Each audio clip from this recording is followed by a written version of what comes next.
Technique YouTube च्यानलमा यहाँलाई हार्दिक स्वागत छ। म पविन्द्र, तपाईहरुकै युट्युबको दुनियाँको साथी। फर्स्ट अफ अल म तपाईलाई के भन्न चाहन्छु, सायद साउन्ड चाहिँ क्लियर आएको छैन होला। डाइरेक्ट मैले चाहिँ मोबाइलबाट चाहिँ रेकर्ड गरिरहेको छु। इलेक्ट्रिसिटी छैन, but one of the best न्युजहरू भएको कारणले गर्दाखेरि चाहिँ आज सन्डे हो, खासै न्युज चाहिँ हुँदैन इन्टरनेसनल रूपमा, बट नेपालको लागि चाहिँ बबल न्युज चाहिँ रहेको छ। त्यही भएर पनि मैले चाहिँ बाहिर भएर पनि भिडियो चाहिँ रेकर्ड गर्छु। एटलिस्ट ल्यापटपमा चाहिँ एडिट गरेर लाइन आउने साथ म तपाईहरुलाई चाहिँ भिडियो चाहिँ अपलोड गरिदिइहाल्छु। तपाईहरुको लागि चाहिँ बबल चाहिँ न्युजहरू रहेको छ। सो तपाईलाई भिडियोहरू मन पर्यो भने चाहिँ लाइक शेयर त छँदैछ हैन, सब्स्क्राइब गर्नुभएको छैन भने चाहिँ सब्स्क्राइब चाहिँ गर्नु होला। सबैभन्दा पहिला तपाईहरुमध्ये धेरैजसो साथीहरूले सोध्नु हुने कुरा के Xiaomiको Redmi Note 11 Pro चाहिँ कहिले आउँछ भन्ने सोध्नु भएको चाहिँ आफ्टर 3 डेज यस अफिसियल रूपमा चाहिँ यो अपडेट भइसकेको छ। अब आउने 3 दिन भित्र तपाईहरुले चाहिँ Redmi Note 11 Pro 5G भेरिएन्टको र चाहिँ Redmi Note 11S लाई पनि देख्न सक्नुहुन्छ। चाहिँ दुईवटा मोबाइलहरु चाहिँ छिटै नै आउने चाहिँ तयारी गरिरहेको छ। हेरौँ अझ 35-40 हजार रुपैयाँको चाहिँ हामीले चाहिँ इन्स्टलमेन्ट राखेका छौं। बढिया आफ्टर 3 डेज तपाईहरुले चाहिँ यो मोबाइललाई नेपाली बजारमा चाहिँ देख्न सक्नुहुन्छ, जुन चाहिँ एकदमै राम्रो कुरा।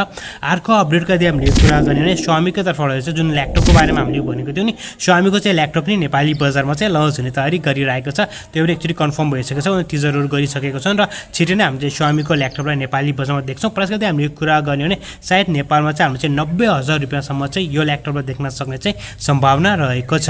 अर्को पनि अपडेट रहेको छ, बब्बल अपडेट रहेको छ Samsungको तर्फबाट। Samsungले आफ्नो दुईवटा मोबाइलहरुलाई नेपाली बजारमा चाहिँ लन्च गरिसकेको छ। ठिकै छ, खासै वाव त म भन्दिनँ, बट ओके। तर तिनीहरुको चाहिँ अर्को चाहिँ दुईवटा चाहिँ मोबाइल फेरि लन्च हुने चाहिँ तयारी गरिरहेको छ। मतलब फेरि हैन, दुईवटा मोबाइल चाहिँ नेपाली बजारमा चाहिँ छिटै आउने चाहिँ तयारी गरिरहेको छ।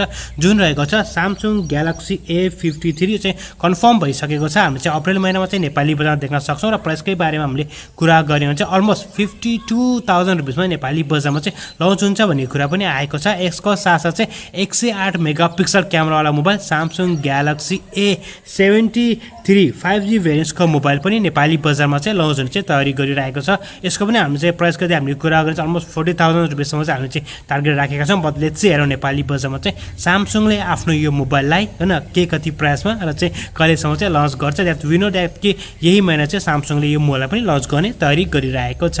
अर्को अपडेट रहेको छ Vivoले फाइनली Vivoले जुन चाहिँ हामीले हिजो टेक्नुजमा भनेको थियो नि Vivo V23 जो चाहिँ कलर चेन्ज गर्ने 5G भेरिएन्ट्स वाला चाहिँ त्यो चाहिँ नेपाली बजारमा चाहिँ अलरेडी नै लन्च भइसकेको छ। अनि ब्याकको चाहिँ कलरहरु चेन्ज हुन्छ, एउटा स्टाइलिश फोनहरु तपाईलाई चाहिएको छ भने चाहिँ यो फोन चाहिँ अहिले नेपाली बजारमा चाहिँ अवेलेबल रहेको छ। दुईटै भेरिएन्ट्समा अवेलेबल रहेको छ।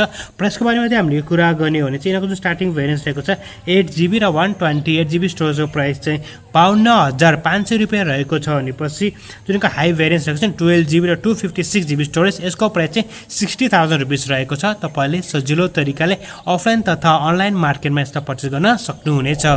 अर्को अपडेट कतै हामीले कुरा गर्ने चाहिँ स्पेशल चाहिँ हैन पेको हैन पेमेन्ट गेटवे चाहिँ ओपन गरेको छ इन्डियाबाट। त्यो भन्दा पहिला पनि हामी न्युजहरू देखेको थियौँ चाहिँ अहिले चाहिँ फेरि चाहिँ अर्को एउटा चाहिँ भनौँ पेमेन्ट गेटवे चाहिँ अहिले चाहिँ ओपन भइसकेको छ। द्याट्स ग्रेट अल्सो, किनकि इंडिया र नेपालको चाहिँ धेरै कुरा चाहिँ हामी किन्छौँ र हाम्रो चाहिँ पेमेन्ट गेटवे चाहिँ इन्डियाले पनि एक्सेप्ट गर्यो भने चाहिँ त्यो चाहिँ बल्ल बब्बाल हुन्थ्यो कि जुन चाहिँ एमाजोन छ, फ्लिपकार्ट छ और धेरै कुराहरू छ, तिनीहरूले पनि हाम्रो चाहिँ पेमेन्टलाई पनि स्वीकार्यो भने चाहिँ एकदमै राम्रो हुन्थ्यो। पर जस्तो भए पनि गभर्नमेन्टको रूपबाट चाहिँ हैन अलरेडी कन्फर्म भइसकेको छ कि जुन चाहिँ इन्डियाको जुन चाहिँ पेमेन्ट सिस्टम रहेको छ रुपे चाहिँ अब चाहिँ नेपालमा पनि चल्छ भन्ने कुरा पनि आएको छ। रुपे चाहिँ नेपालमा चल्छ, बट त्यही हैन त्यो रुपेले चाहिँ नेपालको पैसा पनि इन्डियामा चाहिँ चल्यो भने चाहिँ बब्बाल हुन्थ्यो हुन्छ। त्यही हुने बदले चाहिँ हामी जस्ट टेलिङ यु द्याट कि त्यस्तो भने चाहिँ बबाल हुन्थ्यो। जुन चाहिँ हामी चाहिँ अनलाइन गेटवेहरू चाहिँ ओपन हुन्थ्यो, स्पेशल हामी चाहिँ धेरै सामान चाहिँ इन्डियाबाट चाहिँ ल्याइन्छ। सो द्याट्स ग्रेट हो न।